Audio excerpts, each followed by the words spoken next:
ભાદરવી પૂનમના મેળામાં છેલ્લા 17 વર્ષથી ચાલતા જય જલિયાણ સેવા કેમ્પમાં પદયાત્રિકોનો ભારે ધસારો જોવા મળી રહ્યો છે। અંબાજીના મહાકુંભ મેળાની શરૂઆત થઈ છે ત્યારે મેળાના ત્રીજા દિવસે યાત્રિકોનો ભારે ધસારો જોવા મળ્યો હતો।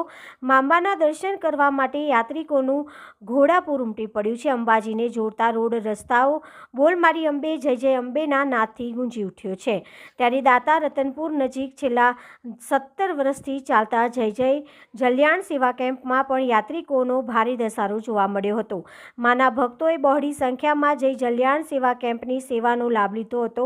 અંબાજી મહાકુંભનો સૌથી મોટો સેવા કેમ્પ જલ જલિયાણ ફાઉન્ડેશન દ્વારા દાતા રતનપુર ખાતે શરૂ કરાયો છે।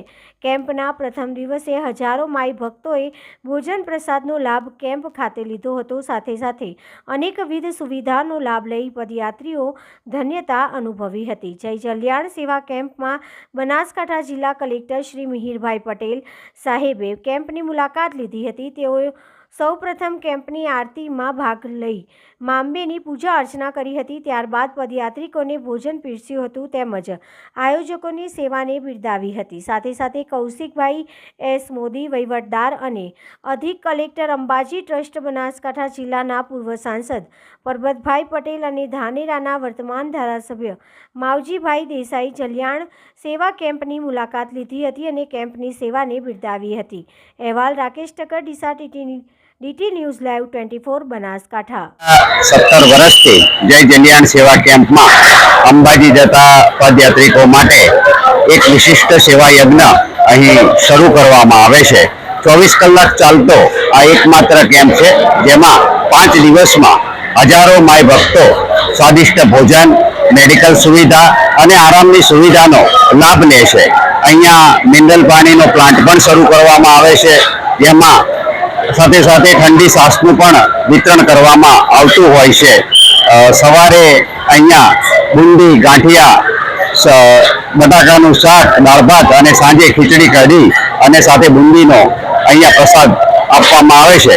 અમારા 300 સ્વયંસેવકો ખડે પગે ઊભા રહી અને આ કેમ્પને સફળ પાર પાડે છે।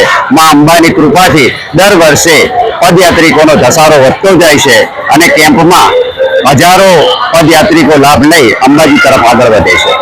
જય જલિયાણ સેવા કેમ્પ અહીં અંબાજી પદયાત્રીઓની સેવામાં છેલ્લા 17 વર્ષથી સેવા કરી રહ્યો છે। અહીં હજારો માઈ ભક્તો સેવાનો લાભ લે છે।